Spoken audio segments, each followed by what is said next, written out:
Hello sa inyong lahat! Bali, sa video na to, gusto kong humingi ng sorry kasi kanina, during sa live ko, ay hindi pala na-capture lahat yung aking live. Bali, ang na-save lamang ay yung 41 minutes. Hindi ko alam kung bakit. Siguro dahil sa connection ko, hindi maganda yung internet. Kaya yan, pasensya na kayo. Kaya sa video na to ay gusto kong sagutin ang isang katanungan ng ating kababayan na diniscuss ko din kanina sa live ko. Kaya lang hindi natapos. Putol as in. Ayan, sasagutin natin ang katanungan ni Brilliant25. Sabi niya, magkano po pag Poland to Spain for caregiver if meron po kayo?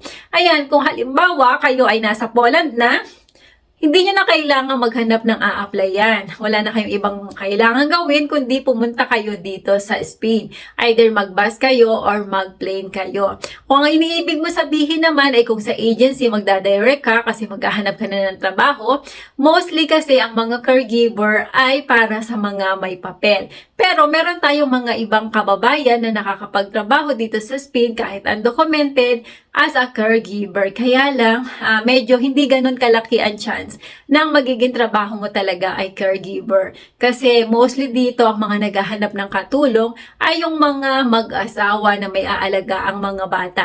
Pero marami rin naman tayo dito mga kababayan ang nagtatrabaho as caregiver sa mga bahay ng matatanda. Meron nga akong nakausap na kababayan natin na ang kanyang sahod ay 2,000.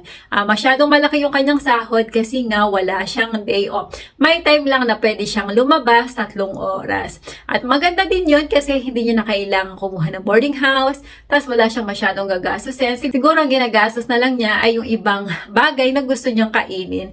Halimbawa, nagsasawa na siya sa pagkain sa amo niya o kaya gusto niya na kutkutin, yun ang kanyang mga ginagastos. Maganda yun kasi nakakatipid ka at mas mabilis na makakaipon at matutupad mo kung ano yung goal mo sa buhay.